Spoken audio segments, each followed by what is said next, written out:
6 days into our marriage, my wife told me she had a client dinner at the Regency. I dropped her off myself. 20 minutes later, from a hotel parking structure, I watched her take the private elevator.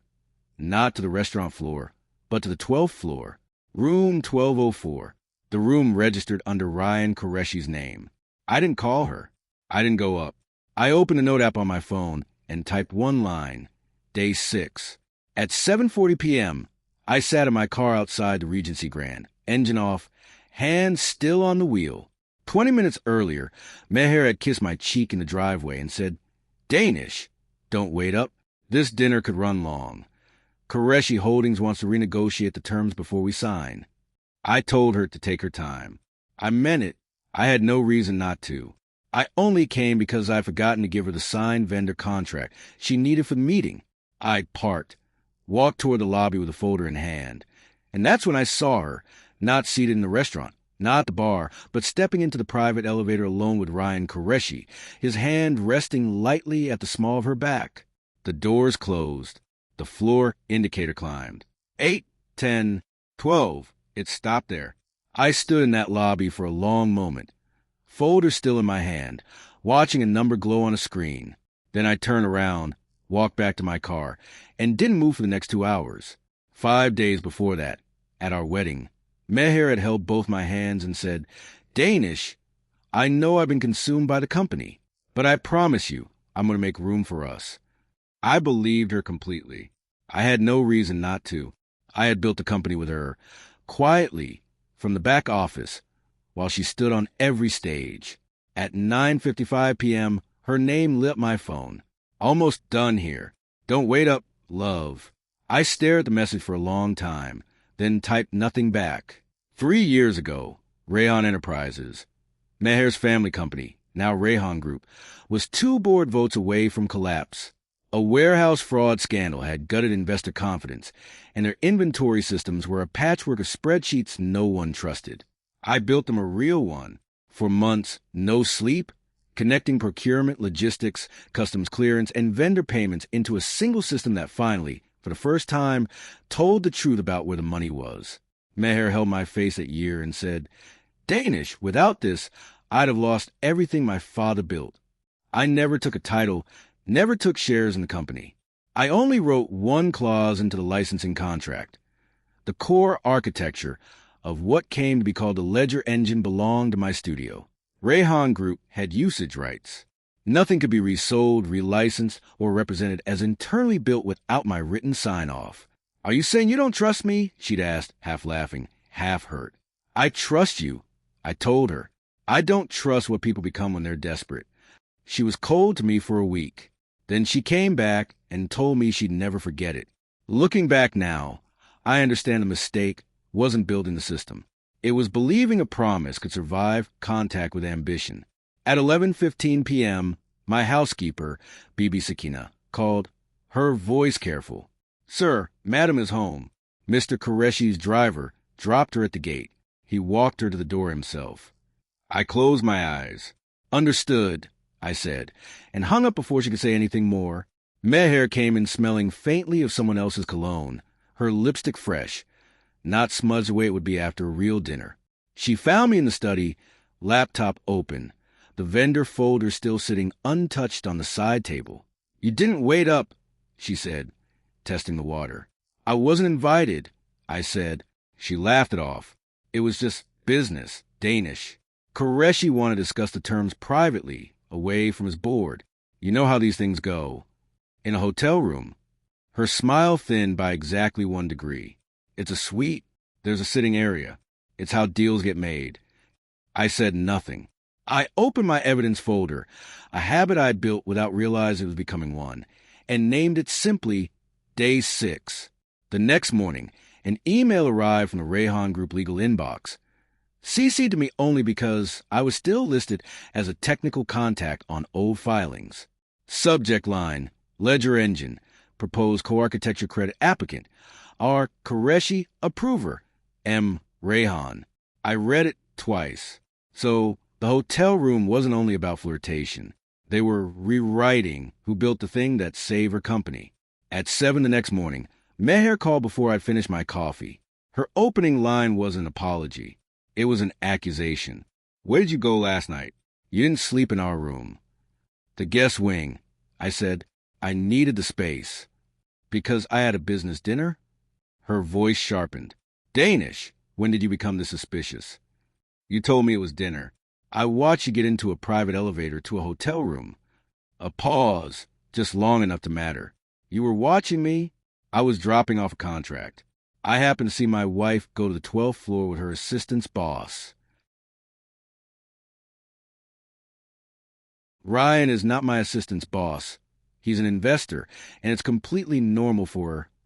Is the co-architecture credit application also completely normal? Silence swallowed the line whole. Who told you about that? She said finally, all pretense gone. That's not the question that matters. Of course it matters. Danish. Internal filings aren't something you just casually get access to. I built the thing the filing is about. Why wouldn't I have access?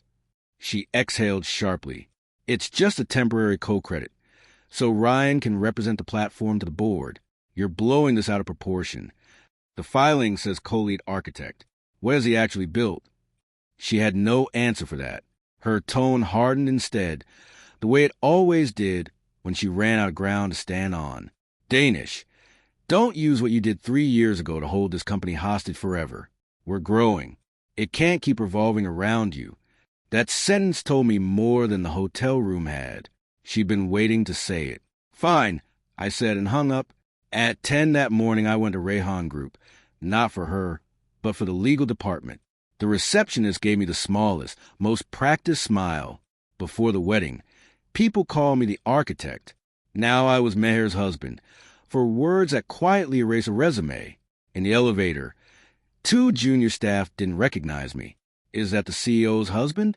I heard he used to build things. Now he just shows up sometimes. Doesn't matter. Everyone knows Ryan's the one she actually listens to now.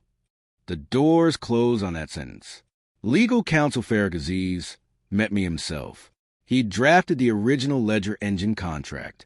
You got the email, he said. Not really a question. I need the certified original contract and the supplementary clauses. Danish, are you actually going to do this? They moved first. He handed the file over without argument. Qureshi came by yesterday. Said the board wants a Ledger Engine folded into next quarter's fundraising deck, and asked if the architecture credit could be adjusted. What did you tell him? I told him it needs your written sign-off, so he filed a request straight through Meher instead. Farrah lowered his voice. He's only been here 3 months, Danish, and half her old team is already gone, replaced with people who owe their jobs to him. Watch her back, and yours. Walking out, I ran into Ryan Qureshi himself, tailored suit, easy smile that faded half a degree when he saw the folder in my hand. Danish, didn't expect you here. I'm not here for Meher. I'm here for legal. Some things, he said, stepping closer, are better handled between husband and wife. Dragging it into the office isn't very dignified. You know her well, I said. I'm close to her circle. It's my job to understand her habits. Then you should also know she doesn't like being made a fool of. I opened my phone and showed him a screenshot. Her hotel elevator message, time-stamped, archived. Don't bother asking her to delete anything. It's already saved. His smile didn't return the rest of the way down in the elevator. That afternoon, Meher texted, "Come home tonight. We need to talk." If it's about divorce, I'm listening, I replied. Don't you dare regret this. Danish. I didn't answer. That evening, Bibi Sakina sent me a photo from our bedroom, our wedding photograph, face down on the nightstand. Beside it sat a box of imported chocolates with a small card. Meher, don't waste tears on someone who doesn't see you. I saved the photo. That night, I sent the draft divorce agreement to my lawyer for the first time. Near midnight, she replied, Danish, the prenup and the licensing clause are airtight. If you divorce, she can't touch your assets or the Ledger Engine. If she uses it for fundraising without written authorization, you can hold Rayhan Group liable. I stare at the word liable until any softness I still had for her cooled completely. She didn't wait for me to come home. What she got instead was a copy of my lawyer's letter by noon. She showed up at my hotel unannounced, looking like she hadn't slept. "Are you actually going to push this into a divorce?" she asked, standing in the doorway. "It's a conversation, not a push." I stepped aside. She walked in, glanced at the files spread across the desk, and frowned like the room itself offended her. "A hotel like this? Temporary," I told her. "About last night," she started. "My driver called in sick last minute. Ryan happened to be heading the same direction. I told you I was already home because I didn't want you to wait up for nothing. Do you have the driver's leave record?" Her face went rigid. "Are you investigating me now?" I placed the parking garage footage on the table. Without a word, her own driver, still parked in the basement at 7:40. A message from him at 8:15, ready to leave, "Ma'am," that she never answered. And at 8:23, her, stepping into Ryan's private elevator instead. She stared at it a long time. "When did you become like this?" "You mean honest?" "Cold, like you're building a case against me. I gave you a chance to just tell me the truth last night. You chose a lie instead. That's not something I built. That's something you handed me." For a second, real fear crossed her face before she buried it. "I admit I shouldn't have lied, but this isn't worth ending a marriage over." "Then what is?" She had no answer. The silence answered for her. That night, dinner at the Rehan family estate. The whole extended family had gathered, and I understood within 30 seconds why. Meher's mother, Nazreen, sat at the head of the table like a judge already holding a verdict. "Danish," she said, not offering me a seat. "Married 5 days and already living in a hotel. Do you want the whole city laughing at this family?" Ryan stood near Meher like a loyal shadow, lowering his head just enough to hide a smirk.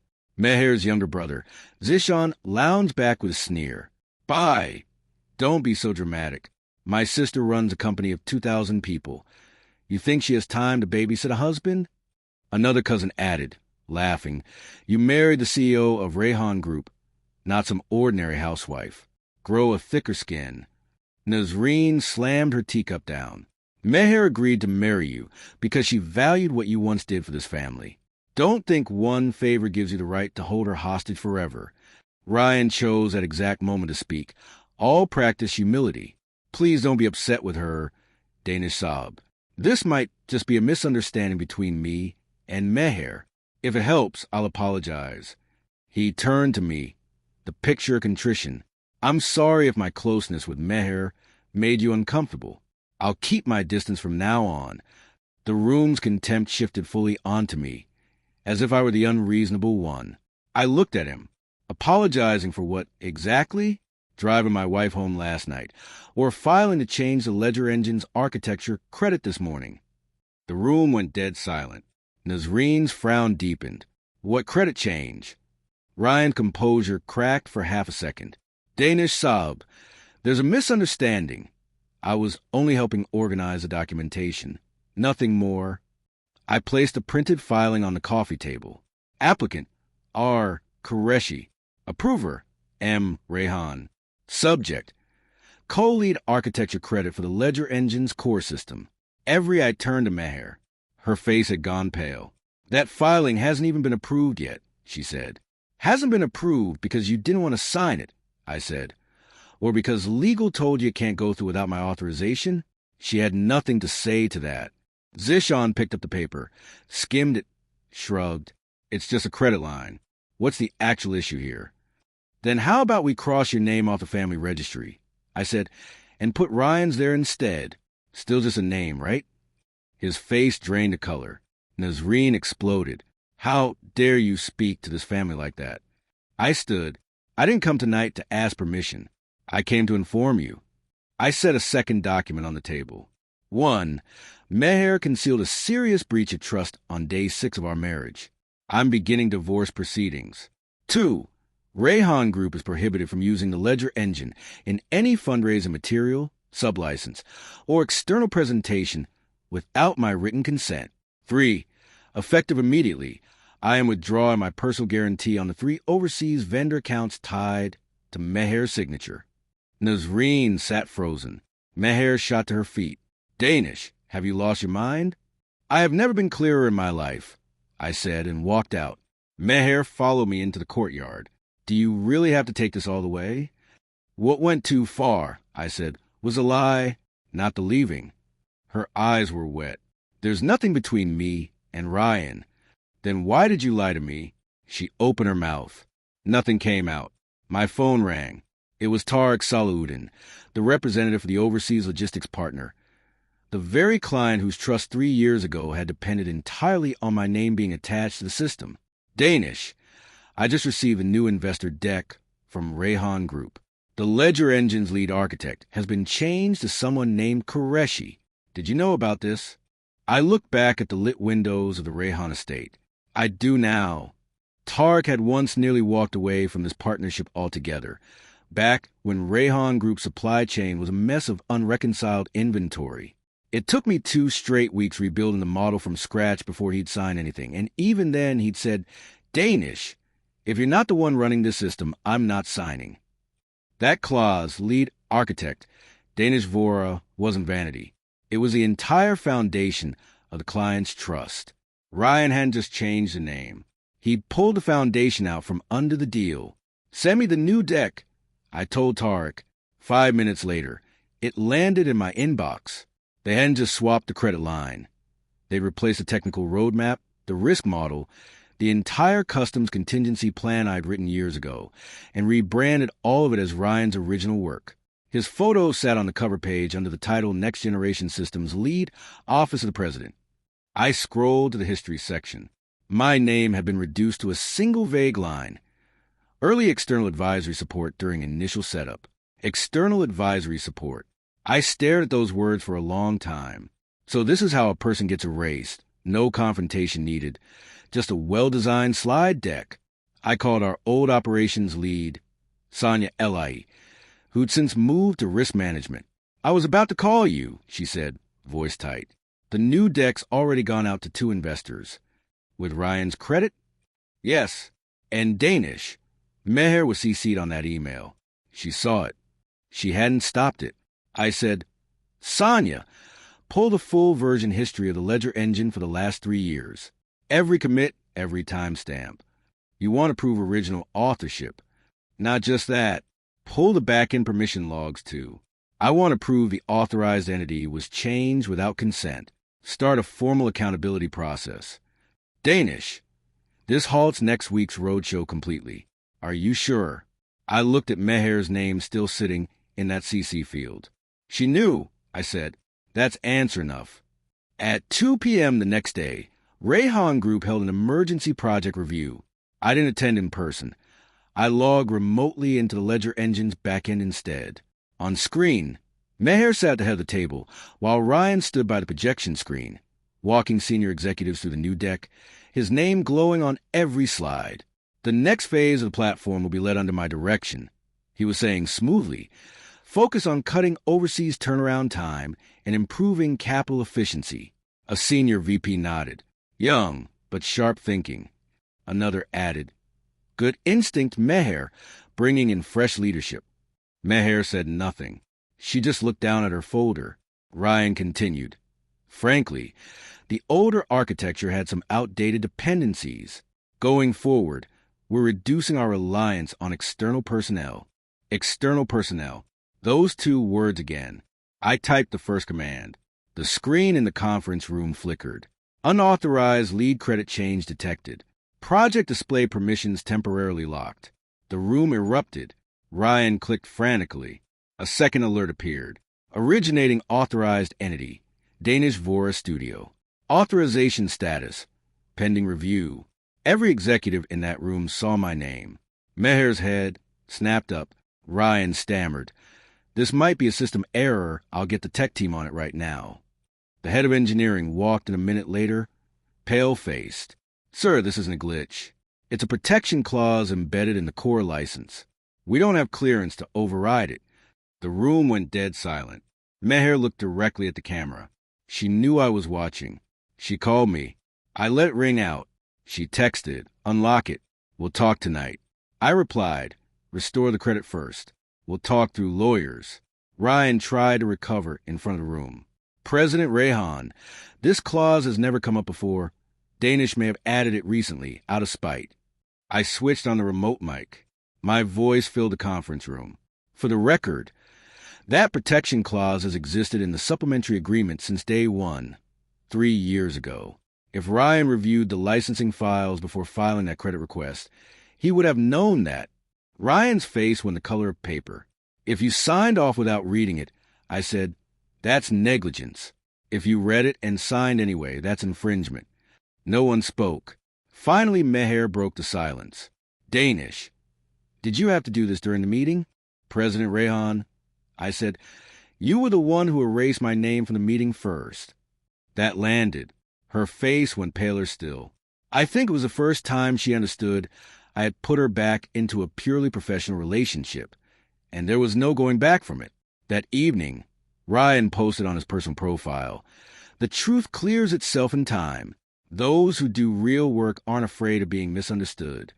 I screenshotted it and sent it straight to my lawyer, who replied within minutes, good. This is now supporting evidence for sustained reputational insinuation. 2 days later, our overseas partner Tarek messaged again. If the credit issue is resolved before the roadshow, we're suspending our participation. You'll have your explanation. I told him. This time it's not for Rehan Group. It's for me. On the third morning, Meher came to my studio in person, not the hotel. 2 floors, unremarkable, nothing like the glass tower of Rehan Group headquarters. She used to call it too cramped for someone with real ambition. She'd forgotten the Ledger engine was born in exactly that cramped little office. Ryan stood beside her when I came downstairs. Business or family? I asked. She frowned. Don't be like this, Danish. Then it's business, I said, and looked at Ryan. He tried the humble routine again. Danish Sahib, yesterday was a misunderstanding. I compiled the deck, but the credit change wasn't entirely my call. It was meant to speed up the fundraising timeline. Whose idea was speeding it up? He glanced at Meher. She said quietly, I told him to organize the materials. Organizing, I said, doesn't usually include erasing someone's name. She didn't answer. Inside the meeting room, Farrak and Sonia were already waiting. Meher's face darkened seeing them. You brought legal and risk. When discussing business, I said, it helps to have witnesses. I laid out 3 years of version history, timestamp commits, module submissions, the overseas routing model, the customs risk plan, every page carrying my digital signature. Then I played the screen recording. Ryan's login, last Friday, downloading it in my core files, followed by a new deck bearing his name. He stood up fast. I downloaded them for work. That's allowed. Downloading is allowed. I said, reassigning credit isn't. Sonia slid another report across the table. Pages 14 through 29 of your new deck are 86% structurally identical to Danish's original work from 3 years ago. You changed some icons. That's not an upgrade. Ryan's face flushed red. He turned to Meher. President Rehan, I genuinely thought all of this was company property. I was just trying to help. Meher, for the first time, frowned at him. Why didn't you confirm this with legal first? His eyes welled up instantly, practiced. I'm still new.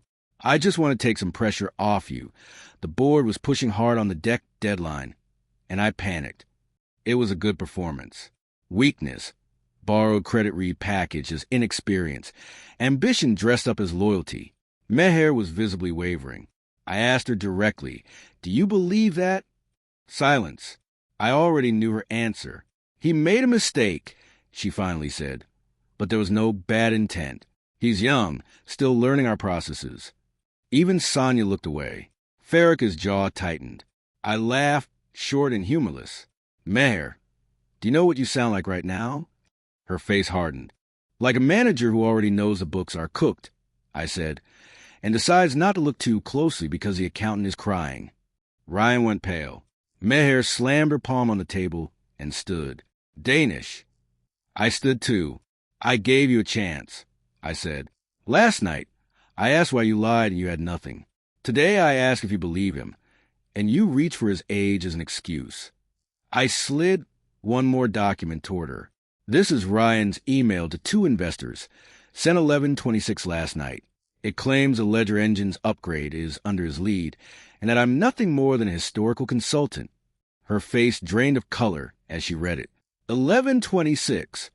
That's right after we left the family dinner, meaning he'd played the wounded, humble apologist at the table, then gone straight home and sent the very email that erased me completely.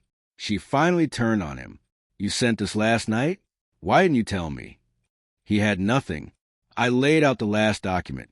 A bank transfer record. Sender, Meher Rehan, personal account. Recipient, Ryan Qureshi. Amount, $200,000. Memo, vehicle allowance. Meher's face changed completely.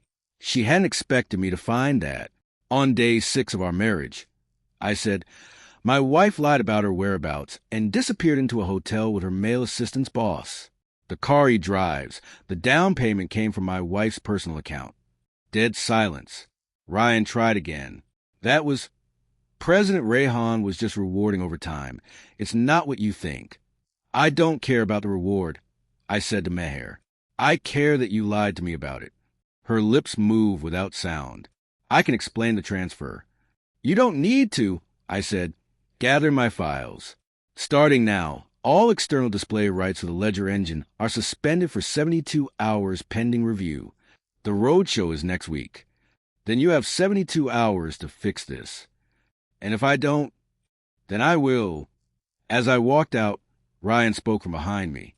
Do you really think she'll come back to you after this? She's just angry right now. Once the crisis passes, she'll still choose someone who can actually stand beside her, not someone who only threatens her with contracts. I turned back once. What you should really be afraid of, Ryan, isn't who she chooses. It's the moment she realizes you were never worth choosing in the first place. 2 days before the roadshow, Meher stopped coming to me. Ryan, meanwhile, got busy, spreading word around the office that I was sabotaging the project out of jealousy, that I couldn't stand watching Meher promote new talent, that I was holding the company hostage with an old contract. Sonia related to me, furious on my behalf. He actually believes no one in this company remembers who built the Ledger Engine. Knowing doesn't mean people are brave enough to say it. I said, in big companies, truth isn't invisible. People just calculate which side is safer to stand on first. That afternoon, Farrick forwarded a screenshot from an internal executive chat. Ryan had written, Danish is emotionally unstable right now. Don't provoke him. I'll stabilize the Ledger Engine, project myself. Someone replied, appreciate you stepping up. Ryan, someone else. Men get scary when they're jealous. I saved it and forwarded it straight to my lawyer, who replied with one word, enough. At 8 p.m., Meher finally called, her voice worn thin. Come to the roadshow tomorrow. In what role? A pause. As the original architect of the Ledger Engine, not as a historical consultant. What about Ryan? He won't present the platform section anymore. That's not enough, I said. I want a public correction of the credit error. Full retraction of every deck already sent to investors. Ryan removed from the project entirely, and a formal audit of who downloaded what and when. Silence. Do you have to destroy him? That single sentence finally killed whatever was left in me. Even now, her concern was for whether Ryan would be destroyed, not for what it had cost me to be erased. It was your name on those slides today. I said, what would you have done? She didn't answer. I answered for her. You'd have made sure he never worked in this industry again. I'm not asking for his head, I said, just his removal, and you already think that's too harsh. I'll be there tomorrow, she said. Not for you, I said. For my system. The roadshow was held at the same hotel where all of this had started. Investors, press, partners filled the ballroom. Meher stood on stage in a black suit, composed, professional, every inch the CEO of the room expected. Ryan sat in the front row, not on stage, his face unreadable. When I walked in, heads turned. In the past, I stayed behind the scenes while she took every stage. Today, for the first time, I sat visibly in the front. Tarek spotted me and stood to shake my hand personally, a small gesture that read, to everyone watching, as an open endorsement. Meher noticed. Something flickered across her face. The presentation went smoothly until the Ledger Engine section. Meher paused, looked down at me, and said, "The Ledger Engine is the system that allowed Rayhan Group to rebuild investor trust after our worst year. Its original architect is Danish Vora." My name reappeared on the screen. Behind her, a ripple moved through the room. Ryan's jaw tightened. "There was an inaccuracy in an earlier credit attribution," she continued.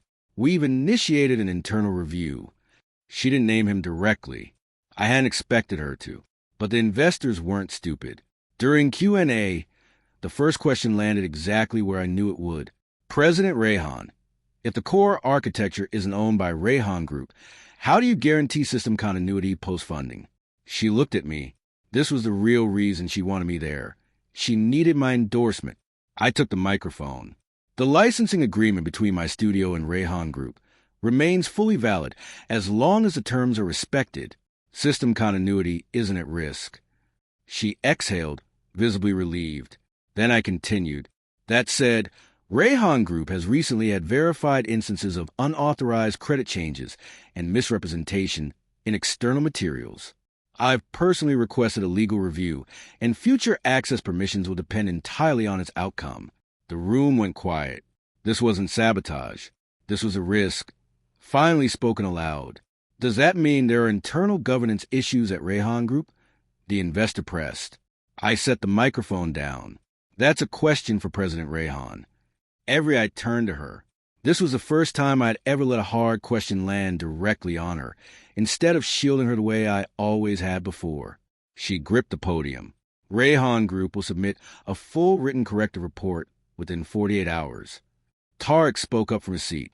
"We accept the correction, on the condition that Danish Vora remains the authorized technical overseer of the Ledger Engine going forward." The moment that condition landed, the entire tone of the room shifted. I was no longer the husband. I was no longer the old consultant. I was the one thing the deal couldn't move forward without. Backstage, Ryan cornered me. "Satisfied now?" "Not yet. You're just clinging to an old system. Then why couldn't you even steal it properly?" His hand rose like he might grab my collar. Tarek's assistant stepped in coolly. "Mr. Qureshi, there are cameras back here." His hand froze midair. My phone was still recording. Meher walked out from backstage just in time to see his raised hand and the recording light on my screen. Something in her expression finally settled. She understood at last that I hadn't acted out of spite. I had documented every single step deliberately from the very first night.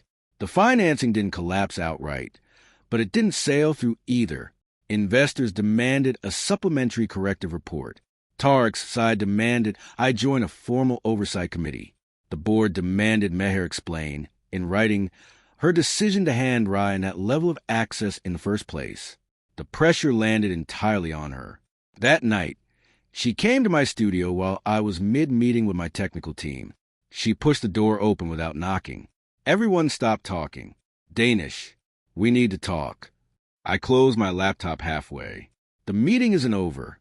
She stood there, stunned, unaccustomed to being told no. There was a time she only had to ask, and I dropped everything, even at 2 a.m. If she said her stomach hurt, I'd cross the city for medicine.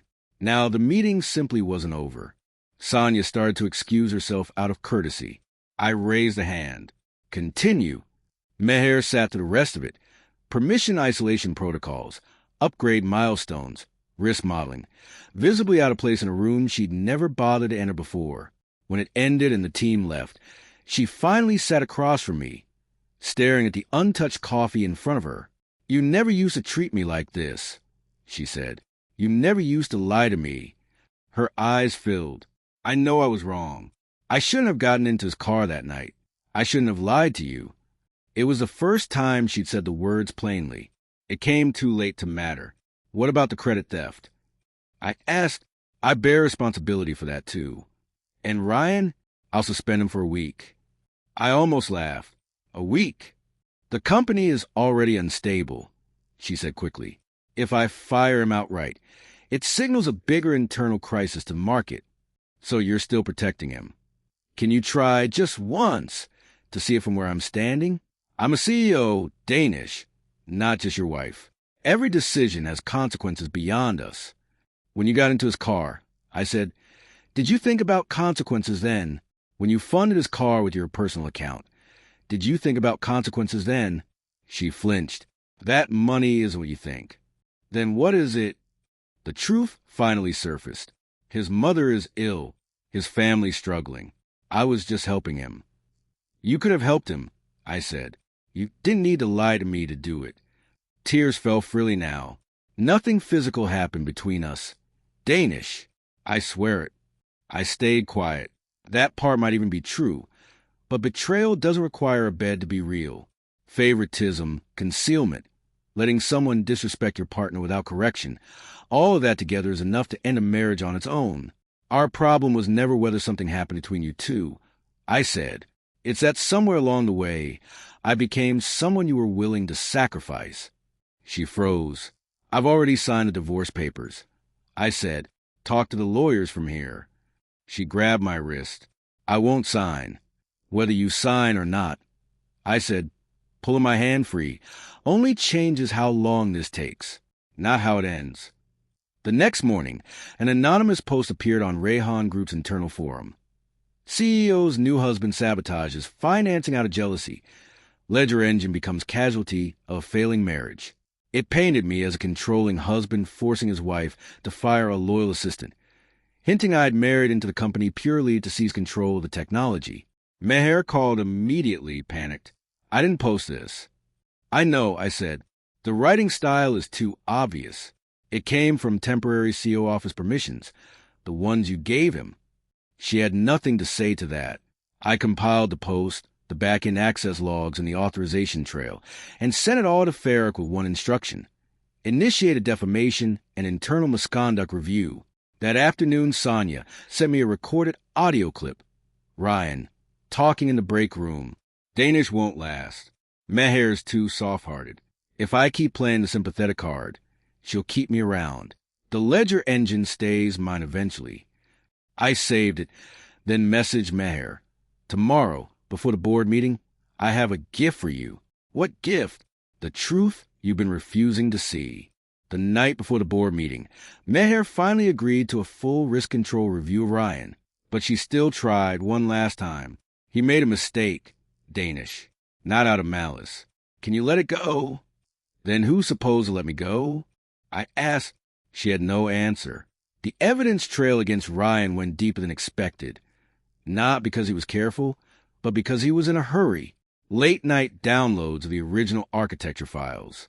A personal email forwarding a revised deck to an external investment advisor. The anonymous post. Traced back to his access credentials. Private pressure on marketing to scrub my name from every press mention. And a long message to Meher. Danish might not want me on this project, but I'll prove myself and never let you down. Humble on the surface. Underneath, it was engineered to make her believe my objections were jealousy, not principle. Then Sonia showed me one more thing. There's a recording from BB Sakina. I hadn't expected the housekeeper to feature in any of this. Sonia played it. Ryan's voice at our front gate. BB, keep the hangover soup ready. Madam will be late tonight. Sakina, cautious. Is she drinking again? Ryan, laughing lightly. Danish Saab is too controlling. Honestly, she can't lose her freedom just because she got married. Then casually, by the way, does Danish Saab even work much anymore? People say he's basically living off her success now. Sakina's voice, cold and immediate. Danish Saab used to go 3 days without sleep for this family. Half of Madam's success is because of what he built. I sat back and, for the first time in weeks, actually laughed. He'd tested the housekeeper, measuring exactly how much weight I still carried in Meher's life, so he could chip it away piece by piece, first carrying her bag, then driving her home, then handling her documents. Finally, redefining me for her, the outdated one, the controlling one, the dead weight she'd outgrown. And it worked, not because he was brilliant, but because that seed of doubt about me already existed somewhere in her. He only had to water it. At the board meeting, Ryan didn't show up in person, but his internal review sat in front of every director. It confirmed non-public material had gone through his personal email. No final damage assessment yet, but enough for the board to hold Meher accountable for negligent hiring and oversight. One director went straight at her. You placed a 2-month employee on a flagship project with access to fundraising materials. Explain the judgment there. Another added, why was Danish's licensing authority overlooked entirely? If he hadn't locked the system down himself, we'd have walked into that roadshow with compromised material. Meher gripped her pen. I take full management responsibility. Responsibility isn't just a phrase. An older director said coldly, if next quarter's funding falls through because of this, who absorbs the cash flow damage? The chairman, Meher's father Iqbal Rehan, turned to me. Danish, speak. I laid out 3 conditions. The ledger engine license continues, but with added oversight clauses. All external materials require joint sign-off from my studio and Rehan Group Legal. And Ryan's violations go to formal legal proceedings, no internal leniency. Meher's eyes shot up at the last point. She understood immediately. There was no more room for her to shield him. Iqbal was silent for a moment. Agreed. Meher's face went pale. From that moment, a piece of her authority had quietly transferred out her hands, and she'd handed it over herself. I had one more thing to add. There's also a personal matter I should clarify here, so isn't confused with the business decisions on this table. I placed the divorce agreement on the table. Meher and I have entered formal divorce proceedings. To prevent our marital status from ever being conflated with project authorization again, the agreement will state explicitly that the ledger engine license is not marital property.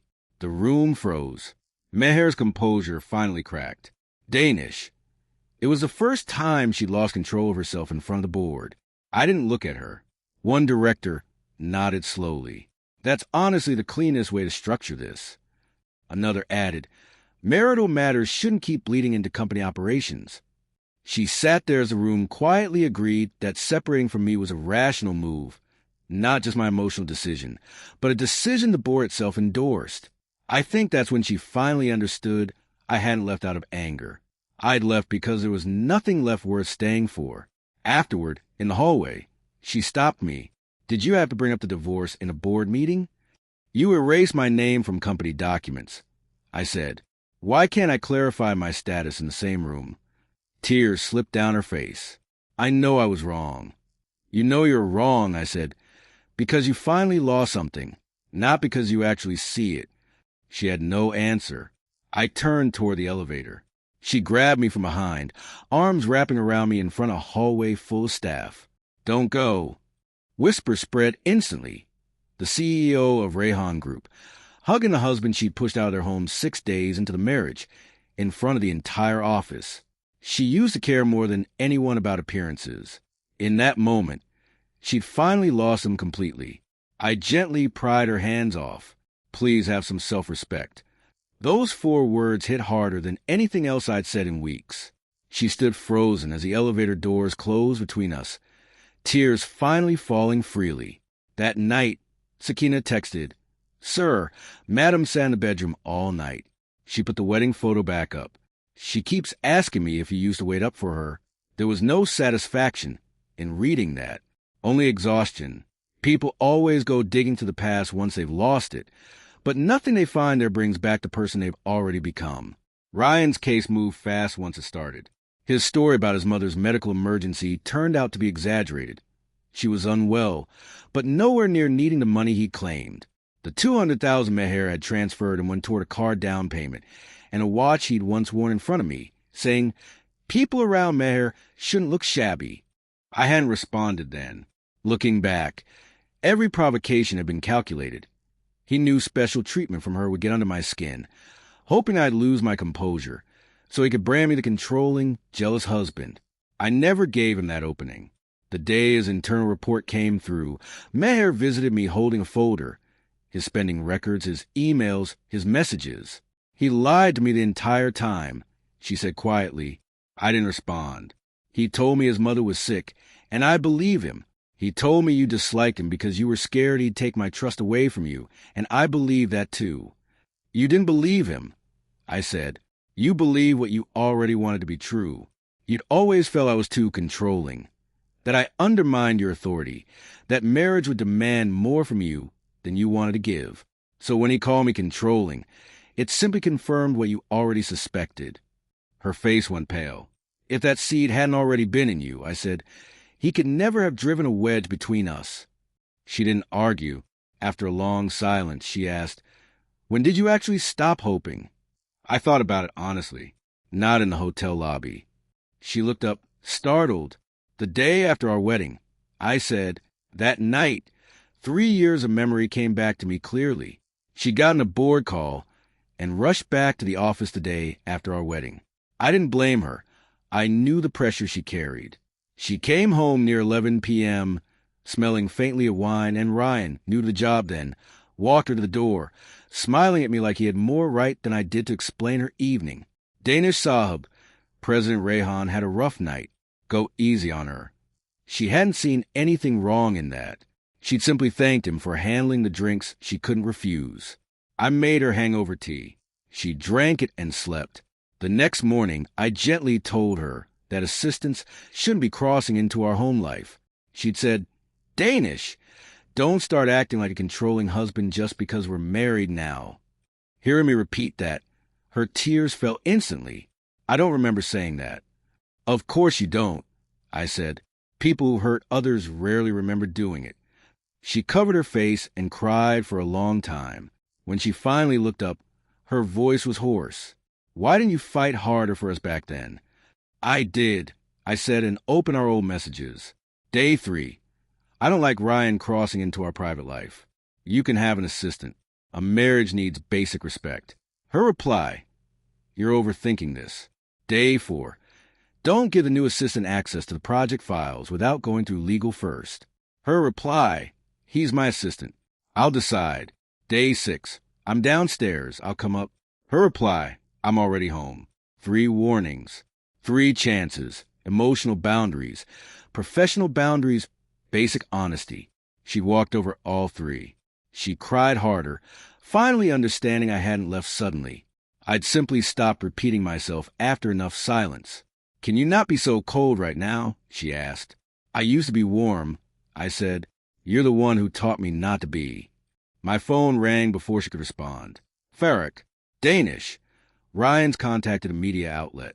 He's threatening to leak photos implying you're involved with Sonia, trying to force Meher into a messy divorce so he can position himself as the one holding the Ledger engine together." Meher heard every word. Her face turned to stone. "What else does he want?" "He's got a few stage photos," Farrick continued. "Angles are suggestive, but we already confirmed he hired someone to take them. Has it gone out yet?" I asked. "We blocked one outlet. Can't confirm there isn't a backup." "Don't block it," I said. Farrick paused. "What?" "Let it run." Meher panicked. "Danish, you can't." I looked at her. If it doesn't run, how does anyone see what he actually is? That night, the story went live. Rehan Group CEO's divorce turmoil. Husband allegedly colluding with female executive to seize control. The photo showed Sonia and me in a meeting room, cropped deliberately to hide everyone else present. Meher called immediately, voice shaking. "I'll fix this." I already had the full, uncropped meeting footage ready. "You don't need to. Not this time." 10 minutes after the story went live, my studio's official account released a complete recording. The entire meeting, every attendee visible. Sonia, the technical team, Farrick, and Tariq's assistant. Every word accounted for, revolving entirely around a licensing review. Sonia then issued her own statement through legal. "Personally, I am married. My husband is a professor at the state university. Anyone spreading false claims will be pursued for defamation." Public sentiment flipped overnight. Journalists began tracing the leak's origin, and its writing style matched, almost exactly, the earlier anonymous internal post.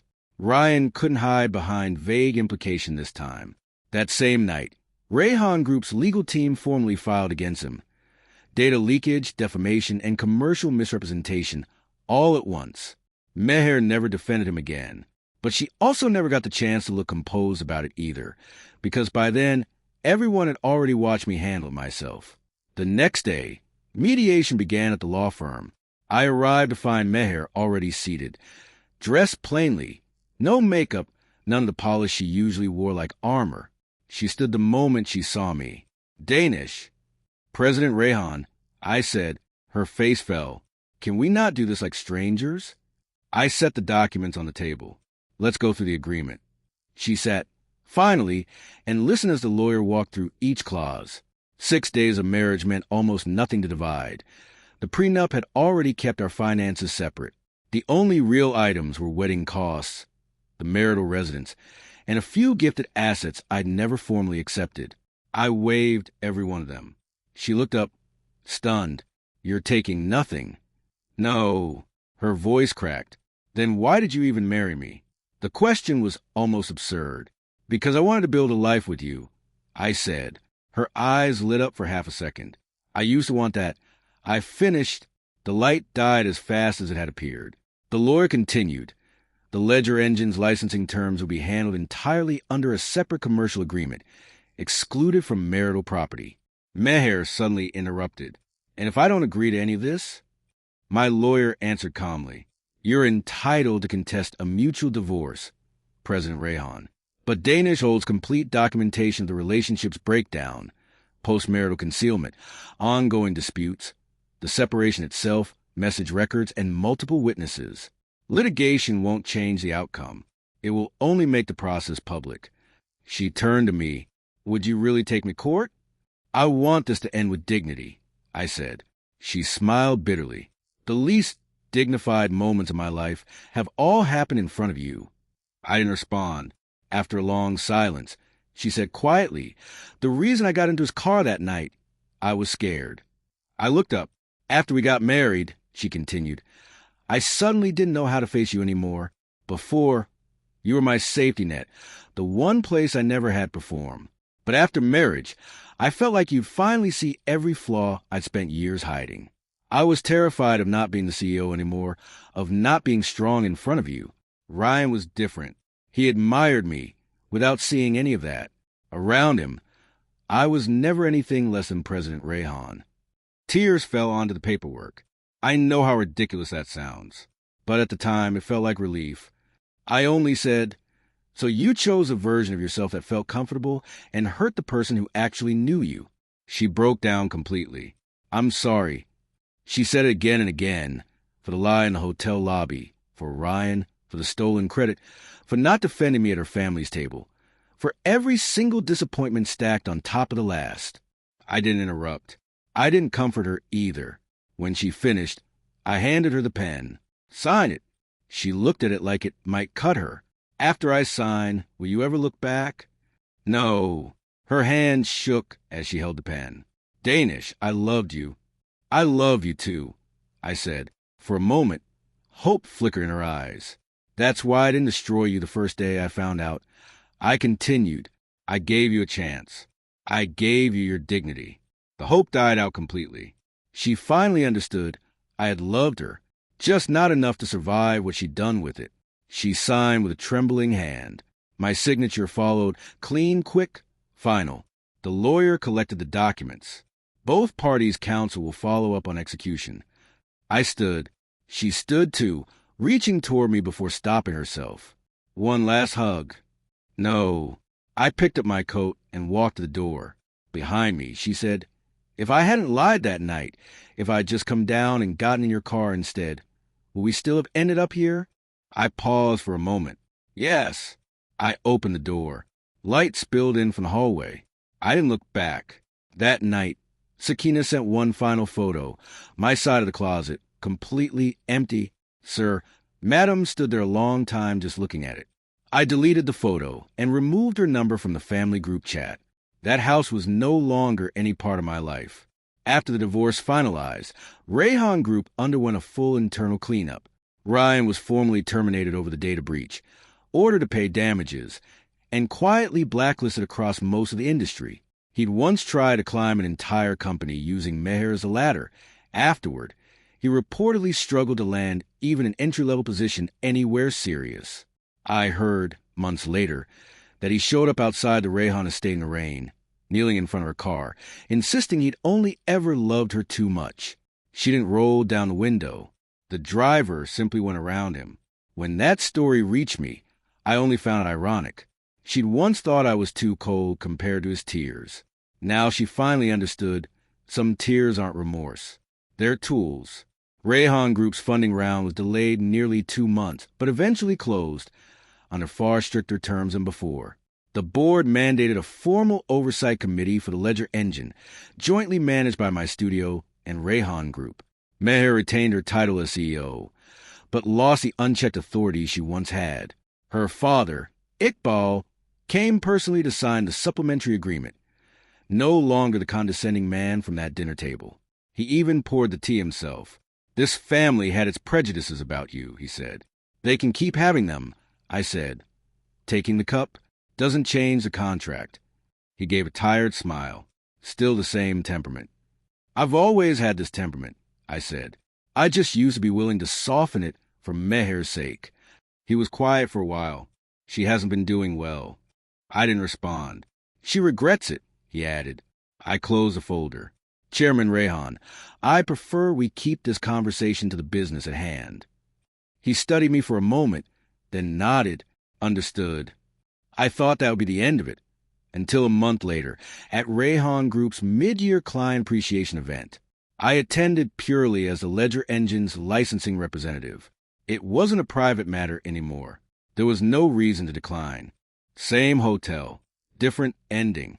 When Meher took the stage to introduce the platform, she didn't leave me in the shadows this time. In front of every client, every investor, every board member, she said, the Ledger Engine would not exist without its original architect, Danish Vora. Rayhan Group made serious errors in how we handled project credit.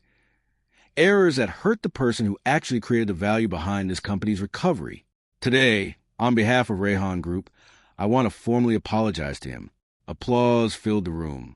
Heads turned toward me. I sat there composed, expression unreadable. The apology had come far too late to change anything that had already happened. But I accepted it. Not because I'd forgiven her, but because it was owed, and I'd earned the right to finally hear it said out loud, in public, without qualification. Afterward, she found me on the terrace. The night air was cold. She'd lost weight. The sharp edge she used to carry worn down to something quieter, more tired. She held out a small box.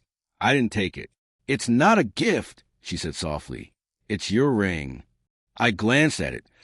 The one I'd left on the nightstand the night I moved out. She'd kept it this whole time. "Throw it away," I said. Her hand trembled. "It means nothing to me anymore." She looked down at it, tears building. Sometimes I think, if I'd come home earlier that night, if I hadn't kept protecting Ryan every single. I cut her off. "You didn't just lose one chance, Meher. You pushed me away with every single choice that followed it." Her tears fell freely this time. She didn't ask me to come back. She didn't ask about what-ifs anymore. She just said quietly, "I know." I turned and walked back inside. At the doorway, she called after me, "Danish, I hope you find real freedom from here." I paused. I didn't turn around. "Thanks," I said, and kept walking. 3 months later, my studio closed its first independent funding round. The Ledger Engine, now a standalone platform, no longer served only Rayhan Group. It ran across a dozen companies that had never even heard my name attached to a marriage. Sonia joined our risk committee full-time. Farrah came on as external counsel. Tarek brought in 3 new overseas clients on his own initiative. I wasn't anyone's quiet advantage anymore. I was standing on a stage that was entirely mine. A reporter asked me, near the end of an interview, "Why did you choose to separate the Ledger Engine from Rayhan Group entirely?" "Because a partnership that only survives through marriage," I said, "was never really stable to begin with. And a relationship that only survives by one person constantly sacrificing themselves was never really love." "How do you look back on the marriage now?" she asked. I thought about it for a moment. It taught me that in any relationship, business or personal, respect has to come before affection. Not after it, not instead of it, before it. Walking out afterward, the sky was clear. No missed calls from Meher. No messages from the Rayhan family.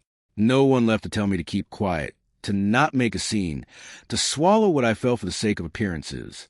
My car waited at the curb. The driver asked where to. I watched the street for a second and thought back to that first night, sitting outside a hotel with a signed contract in my hand, watching a floor number climb to 12. Back then, I thought I'd lost a marriage. Now I understood I'd simply walked out a mistake before it could cost me anything more than it already had. Back to the office. I said, the car pulled away. Sunlight moved across the windshield. I didn't look back this time.